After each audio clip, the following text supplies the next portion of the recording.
पापा, मुझे ना आपसे कुछ पूछना है। आपने इंडियन आर्मी क्यों ज्वाइन की? आप कोई और जॉब भी तो कर सकते थे, और आप हमारे साथ क्यों नहीं रह सकते पापा? बेटा, मैं कोई भी जॉब कर सकता था, लेकिन मैंने इंडियन आर्मी इसलिए चुनी क्योंकि ये धरती माता हमारे लिए बहुत कुछ करती है। हमें बहुत कुछ दिया है इन्होंने, बदले में हम भी तो इनके लिए कुछ करना पड़ेगा ना। बस इन्हीं की रक्षा के लिए मैंने इंडियन आर्मी चुनी। पापा, आपको पता है मेरे स्कूल में जितने भी फ्रेंड्स हैं ना, उनके पापा रोज़ आते हैं उन्हें स्कूल से लेने छोड़ने। आप बताओ, आप कभी भी मुझे स्कूल से लेने आए हो?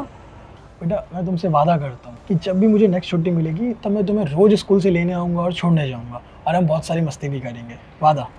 पापा बस करो, आप हमेशा झूठ बोलते हो, मुझे और झूठ नहीं सुनना। मैं बस इतना ही तो चाहती हूँ कि आप हमारे साथ रहो, जैसे मेरे फ्रेंड्स के पापा उनके साथ रहते हैं। बेटा, आपको तो पता रहता है ना पापा को कितना काम है, तो इसलिए वो बिजी रहते हैं। मम्मी आप भी ना, आप ना हमेशा पापा की ही साइड लेते रहना। ऐसा नहीं कि आप पापा को समझाओ। और हाँ, मुझे पता है आप पापा के बिना कितने उदास रहते हो, लेकिन फिर भी आप पापा को कुछ नहीं बोलते। बेटा, ये सब छोड़ो, और 4th क्लास का रिजल्ट कब आने वाला है? पापा, मैं 4th क्लास में 3 महीने पहले थी। मेरा रिजल्ट भी आ चुका है और अब मैं 5th क्लास में हूँ। आपको मेरे बारे में इतना भी नहीं पता क्या? आप प्लीज़ मत जाओ, आप 2 दिन पहले ही तो आए थे। मुझे आपके साथ खेलना है, मस्ती करनी है, मूवीज़ देखने जाना है, बातें करनी है और बहुत सारे मस्ती करनी है। आप प्लीज़ मत जाओ पापा। नमस्ते भाई साहब, मैं आपका पड़ोसी आपके सामने ही रहता हूँ। आप तो जानते नहीं होंगे क्योंकि आप तो आते ही बहुत कम हैं। वैसे आपकी बेटी ठीक ही तो बोल रही है, इतना अच्छा परिवार है, इतनी अच्छी बेटी है, आपको क्यों छोड़ के जा रहे हो आप? वैसे बॉर्डर पे क्या रखा है और कितनी सैलरी मिलती होगी आपको? क्या कहा आपने? बॉर्डर पे क्या रखा है? आप जॉब करते हैं? क्या जॉब करते हैं? Private job sir. Private job, very good. आप अपनी मर्जी से हर जगह जा सकते हैं, क्या किसी से पूछना पड़ता है? क्यों? क्योंकि आपको आज़ादी मिली है। ये मत भूलिए कि इस आज़ादी के लिए बहुत से लोगों ने अपनी जान दी है, शहीद हुए हैं, तब जाके आप आराम से इधर उधर घूम पाते हैं। ये आज़ादी आपको इसलिए मिली है क्योंकि बॉर्डर पर रहने वाले हम जैसे फौजी दिन रात बिना कुछ सोचे समझे बस आप लोगों की देश की रक्षा करते हैं। लेकिन बदले में आप क्या सोचते हैं हमारे लिए? कि हम सैलरी के लिए वहाँ जाते हैं? आपकी सोच बहुत गलत है। आपको पता है हम बॉर्डर पे क्यों जाते हैं? हम वहाँ इसलिए जाते हैं क्योंकि हम देश से प्यार करते हैं, देश की रक्षा करना चाहते हैं ईमानदारी से। आपकी तरह नहीं है कि देश से प्यार करने का ढोंग करते हैं। आप जैसे कुछ लोग होते हैं जो ये सोचते हैं कि बॉर्डर पे जाना और अपने परिवार से दूर रहना अच्छी बात नहीं होती है, लेकिन ऐसा बिल्कुल नहीं है। आप लोग ये समझेंगे नहीं क्योंकि आप लोग करप्ट हो चुके हैं।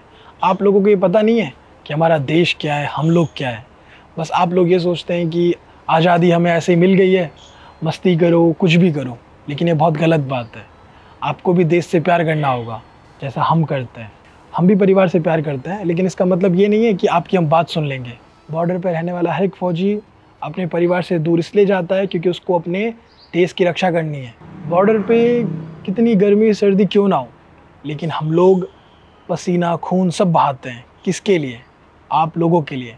हमें कभी कभी शर्म आती है कि यार आप जैसे लोगों के लिए हम इतनी मेहनत करते हैं, जी जान लगा देते हैं, लेकिन कभी कभी हमें प्राउड भी फील होता है कि नहीं, बहुत से अच्छे देशवासी भी हैं जिनके लिए हम लोग जी जान लगाते हैं, मन से अपने देश की रक्षा करते हैं, सेवा करते हैं। लेकिन आप जैसे मतलबी लोग ये समझ नहीं पाएंगे देश क्या होता है, क्योंकि आपको तो ये आज़ादी फ्री में मिली है। आप लोग क्या ही जानते हैं देश के बारे में? कुछ नहीं जानते। जब कोई आपका अपना घर छोड़ के बाहर जाएगा देश के लिए, तब आपको पता चलेगा असली देश प्रेम क्या होता है, जो सिर्फ एक आर्मी वाला ही कर सकता है, बिना किसी मतलब के। आप लोग तो मतलबी होते हैं, बस पैसों के लालच में इतने लालची हो जाते हैं कि सब कुछ भूल जाते हैं। लेकिन फ़ौजी ये कभी नहीं भूलता। उसके लिए सबसे पहले उसका देश है, उसकी रक्षा है, उसके बाद उसका परिवार है। जो गलती आज आपने की हो दोबारा कभी मत करना, भूल के भी। और ये किसी भी फ़ौजी को मत बोलना कि बॉर्डर पे क्या रखा है। बॉर्डर पे हमारी ज़िंदगी होती है, हमारा सब कुछ होता है, क्योंकि हमारे लिए देश से बढ़कर कुछ नहीं है। सबसे पहले हमारा देश है, उसकी इज्जत है। हमारी भारत माता हमारे लिए सब कुछ है, हम उसकी गोद में रहते हैं, हमारा परिवार है वो। इसलिए आर्मी की रिस्पेक्ट करें, चाहे किसी देश की क्यों ना हो, समझे? क्योंकि वो बहुत मेहनत करते हैं, बहुत सेक्रीफाइसेस करते हैं ताकि आप लोग सुरक्षित रह सकें, अच्छे से त्यौहार मना सकें। जब भी कोई बड़ा फेस्टिवल आता है तो आप अपने परिवार के साथ सेलिब्रेट करते हैं। हमारा परिवार आप लोग हैं, कि देश है हमारा परिवार, इसलिए कभी हमारे साथ ऐसा बिहेव मत करना। माफ़ कीजिए भाई साहब, मुझे ऐसा नहीं बोलना चाहिए था आपको। उम्मीद करता हूँ कि आप मेरी बात समझ ही गए होंगे। दोबारा आप ऐसा किसी को भी मत बोलना। आप यहाँ से जा सकते हैं, जाइए। अच्छा बेटा, बस का टाइम हो गया, मुझे जाना होगा। मैं आपसे वादा करता हूँ बहुत जल्दी आऊँगा और हम बहुत मस्ती करेंगे, ठीक है? आप अपना ध्यान रखना, मम्मी का ध्यान रखना और कोई शरारत मत करना, मम्मी को परेशान मत करना, नहीं करोगे ना? जी पापा। और एक बात हमेशा याद रखना कि देश से बढ़कर कुछ नहीं होता, याद रखोगे ना? जी पापा। पापा जल्दी आना, मैं वेट करूँगी। हाँ बेटा, मैं बहुत जल्दी आऊँगा, ठीक है? फिर हम बहुत मस्ती करेंगे। ध्यान रखना अपना और मम्मी का भी, ठीक है? ध्यान रखोगे ना? ध्यान रखना, तुम भी अपना ध्यान रखना। तुम भी अपना ख्याल रखना।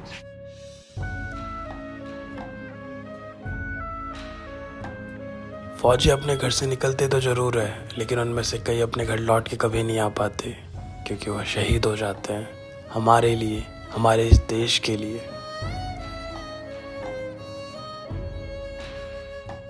इस वीडियो में जो मैसेज है बहुत ही इम्पॉर्टेंट है, क्योंकि बहुत से ऐसे लोग होते हैं जो डिसरिस्पेक्ट करते हैं आर्मी के किसी भी चीज़ की। तो प्लीज़ ऐसा ना करें, क्योंकि हमारे लिए ये सब बहुत इम्पॉर्टेंट है, देश के लिए इम्पॉर्टेंट है, क्योंकि आर्मी के जवान बहुत मेहनत करते हैं देश के लिए। तो उन सब की रिस्पेक्ट करें, हमेशा साथ दें। और साथ ही इस वीडियो को सभी फ्रेंड के साथ, फैमिली के साथ शेयर कीजिए, क्योंकि इसका जो मैसेज है वो काफ़ी अच्छा है और उन सभी तक पहुंचाइए आप। तो जल्दी से शेयर कीजिए, क्योंकि आपका एक एक शेयर हमारे लिए मोटिवेशन होता है। जल्दी से शेयर कीजिए। अगर आप लोग भी चाहते हैं कि आपकी स्टोरी हमारी वीडियोस में, तो आप लोग अपनी स्टोरी मुझे इंस्टाग्राम में भेज सकते हैं अच्छे से मॉरल के साथ। तो जल्दी से आप अपनी स्टोरी मुझे इंस्टाग्राम में भेजिए और हमारे यूट्यूब चैनल को सब्सक्राइब कीजिए, हमारे फेसबुक फॉलो कीजिए। हमेशा से मुस्कुराते रहिए, खुश रहिए। Thank you.